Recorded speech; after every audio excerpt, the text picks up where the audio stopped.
Hi Spices! Welcome po sa ating channel at ito yung weekly Gabay Tarot reading for your career and money from July 22 to 28, 2024. Please be reminded kung naka-resonate kayo, comment down. Kung hindi kayo naka-resonate, ibigay niyo po sa iba kasi channel reading po ito. This is for you, Pisces. So career and money niyo po, July 22 to 28, 2024.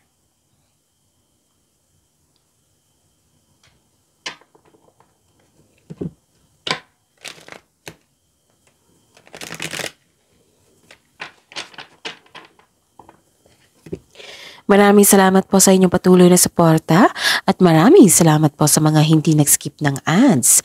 Gamitin ang reading na ito bilang gabay lamang. Sa mga hindi pa na-subscribe, subscribe na po kayo at click bell notification para malaman nyo na may bago tayong upload. May lumabas dyan sa screen nyo ngayon, panoorin nyo po at sundin ang instruction.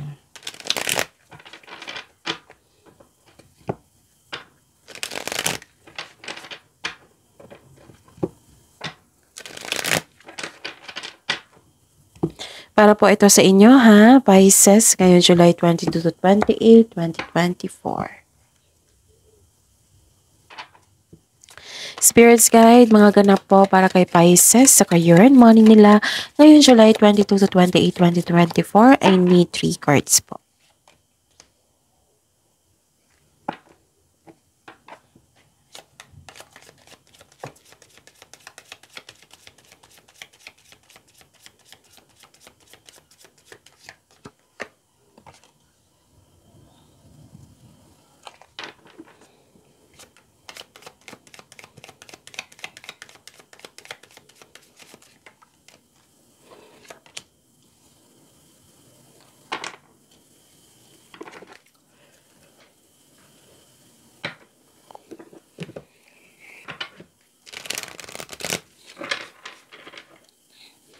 Spirits Guide, mensahe nyo po sa career and money ni Pisces ngayon July 22 to 28, 2024. I need 2 cards po.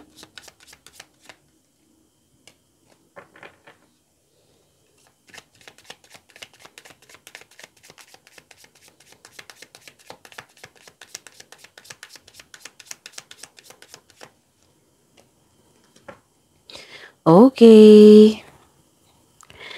Pisces. May nakita kong movement dito. Pwedeng plano nyo ito ha, na tinuloy nyo ngayon. Binigyan nyo po ng action. Pwede din ang some of you, nakikita ko dito na nagbakasyon pa uwi or nagkaroon ng new journey or adventure, ganon. Basta may movement po dito, busy kayo. Tapos nakikita ko rin dito, pwedeng pa uwi kayo no, kasi may nakita ko dito nag-staycation kayo sa inyong bahay. Kasi you felt relaxed, you felt calm, you felt comfort pag nag-staycation sa bahay. Tapos may grupo ng isang tao nag-uusap dito, pwedeng family mo ito, na nag-uusap po regarding sa isang property, pwedeng bumili or ibenta nyo po. Okay? And yun. Nakikita ko din dito may hope and healing. Yes, this is blessings. Nakatanggap kayo ng blessings. Marami kong ideas, thoughts, clarities.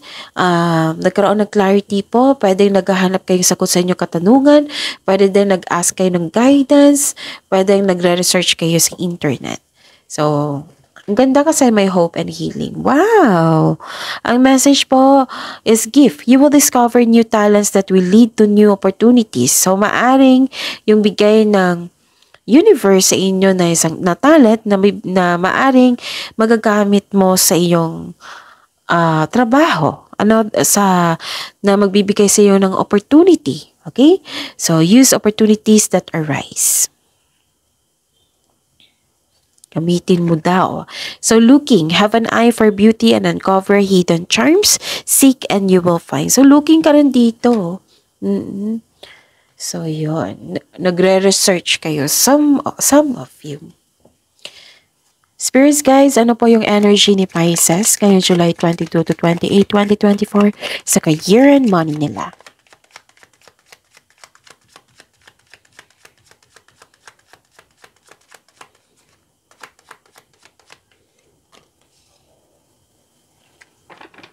And the clarification of this card po.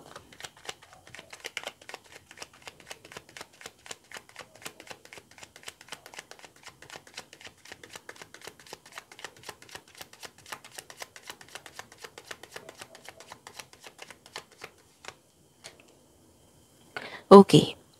This is daily reminder para hindi kayo maguluhan or makalimutan. Panoorin niyo po yung last 4 days Gabay Tarot reading niyo po. Kung napanood niyo po ito ngayong July 22, panoorin niyo po yung July 21, 20, 19, 18. Kahit daily man yan, kahit weekly, monthly, ganun. Basta panoorin niyo po yung sunod-sunod na date. Kung may nakita kayo or naririnig kayong repeating message, kung may narinig kayo or nakitang repeating message, kailangan yung bigyan niya ng atensyon. Kung maaari po, bigyan niyo po ng solusyon at aksyon. Okay? And panoorin nyo po ha, baka nakalimutan nyo Pisces. May August 2024 monthly Gabay Tarot reading po kayo. Panoorin nyo po kasi uploaded po the other day. So hanapin nyo po sa channel natin. Kung hindi nyo alam kung paano hanapin, then magpaturo po kayo. Kasi maraming nag-ask sa akin nito. Okay, tapos yon Pisces. So, pasensya na po sa boses ko ngayon ha, sa mga nakakaalam. Yes, may sipon pa rin ako. So, iba yung minsan tumitigil ako or may inom ng tubig ka na. Water therapy. Okay.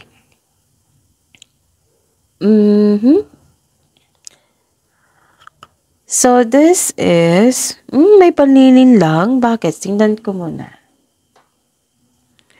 May panlilin lang po. Pwede din nagpaplano kasi nagpaplano ka rin dito.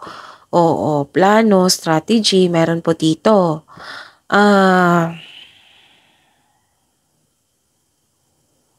May toxic kayong kasamahan dyan. So, I consider so this is for you, Pisces, right? So, kasi si Cancer, meron din kasamahan. And I consider si Scorpio din. So, may ganap sa water signs. Kasi belong kayo sa water signs. May may hindi totoo sa inyo. May toxic kayong kasama. Parang hindi siya tapat. Tapos, umiwas po daw kayo sa kanya. Baka madamay po daw kayo. Tapos, bumuo daw po kayo ng diskarte upang makuha ang gusto mo. O umalis sa yung trabaho na sobrang toxic na. Paalala po ng card niyo po. So, mag-ingat po daw kayo sa isang bagay, sa isang tao. Tapos, kung may plano po daw kayo, wag po daw niyong ibunyag.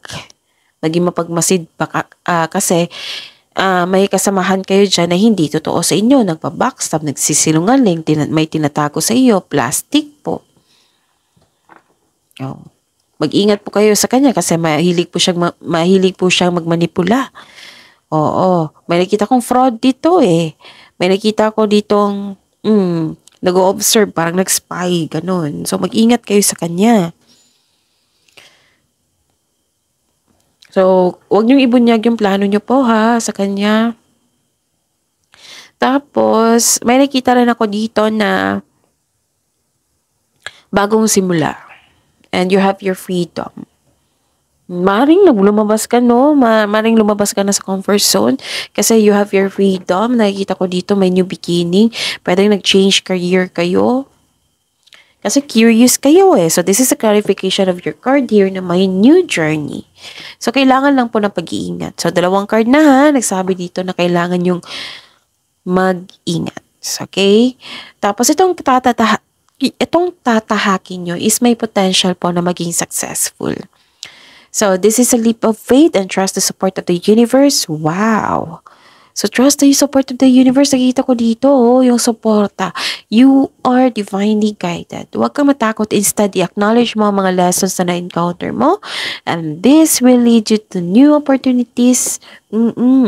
Magkakaroon ng personal and spiritual evolution.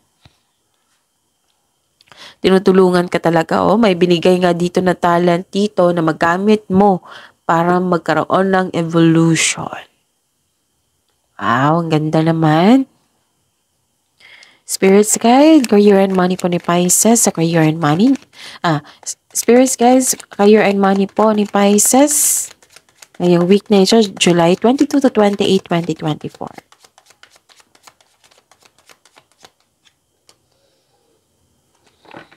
And the clarification of this card po.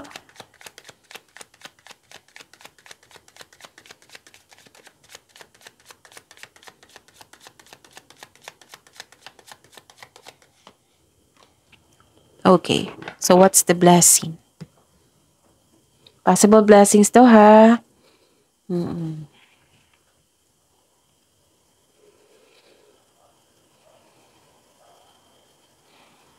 Okay. May biglaang pagbabago. May biglaang pagbabago. Puro changes, no? Pisces, sudden change, biglaang pagbabago. May sekreto na parating which may be shocking. Tapos, sudden change na hindi ka takot mag-let go. Itong pagkakataon na ito, itong changes na ito, dalawang card na kasi nagsabi dito makapagbigay daw ito sa inyo ng support sa inyong growth and expansion. See? Nakikita ko dito, ilang beses na lumabas sa inyo, Pisces. So, huwag kayong mag-alinlangan sa binigay na opportunity kasi potential potential. Ilang beses kong nakita dito. Okay? So, itong parating na ito, magbibigay ito ng suporta sa inyo ng growth and expansion. Na-surprise ka Always expect the unexpected. Pwedeng may nalaman din kayong sekreto. And you are full of confidence dito. Ang tapang mo. So, another blessing to. You are overcoming obstacles. This is self-assurance, nagkaroon ng confidence. This may ganap na regarding sa inyong passion, kaya sobrang energetic mo. Nagkaroon ng resilience. You're taking in action with courage. Inner power. Yes, nakita ko dito. Feel your fears and take action anyway. Yun. You have a confidence and persistence in your career. You are eager to achieve a successful outcome sa work or business mo. So, wag lang po daw kayong mag-give up. And don't doubt your strength. Okay? Ma-overcome niyo po yung struggles. Ang ganda. So, ang kapalit niyan is success. Makokontrol mo na. Okay, ang lakas-lakas nyo dito. Spirit guide. Challenges po ito, ha? The clarification of your card. Challenges na ma-overcome po. Pisces. Yun, maraming salamat po sa patuloy na tiwala at suporta. Maraming salamat po sa mga hindi nag-skip ng ads. May lumabas dyan sa screen nyo ngayon? Oo. Panoorin nyo po at kung gusto nyo po yan, then sundin ang instruction. Okay? Okay. Ano yung challenge? Okay. So, you're reaping rewards. Oh, nakikita ko dito. This is the clarification of your cards. Baka hindi ko na nabanggit yung kanina na may, may nakita kong fame. Pwedeng recognition, awards. Oo. So, this is the clarification of your card here. Accomplishment, success. Wow. Recognition, perfection. May matanggap ka ng reward or recognition sa trabaho mo. Mayroon din ako nakitang promotion or pagtaas ng allowance or sweldo. Sa mga negosyante dyan, makakatanggap ka ng positive review mula sa inyong customer or kliyente, even your boss, pwedeng ganyan. Tapos may ganap na pagtatapos, pwedeng pagtatapos sa proyekto, pagtatapos yung literal talaga na graduation, gano'n. Basta may celebration po dito. May tagumpay. Wow. Kasi nakikita ko dito, ang clarification is, may plano kayong magbuo ng family business or may magkipag-business partnership sa inyo para matuloy mo yung plano mo sa inyong career, sa inyong matagal mong plano. Tapos, lumabas din dito na may posibilidad, dalawang card na po nagsabi dito na may posibilidad na bibili kayo ng property. Basta full of support kayo dito ng isang grupo ng tao, which I consider this is your family. Kasi may lumabas din na family dito. Tapos humihingi din kayo ng advice sa mga wiser, ganon. So parehas kayo ni Cancer na humihingi ng advice. Yun. Some of you makatanggap ng mana, pension, retirement, o masaganang ani ng buhay.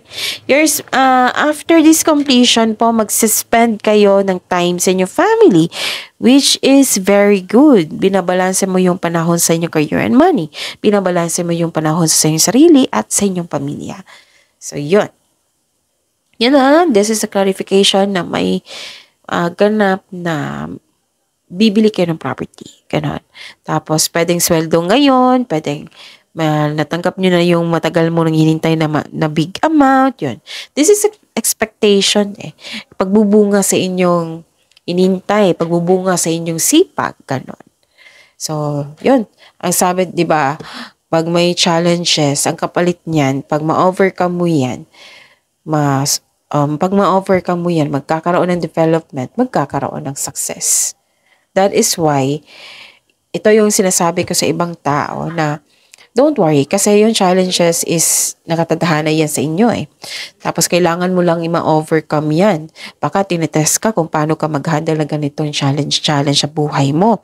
Kung tingnan natin, kung si Pisces, natutunan na ba niya? Ganun. Tapos, sige, tingnan natin para ibigay ko tong gusto niya.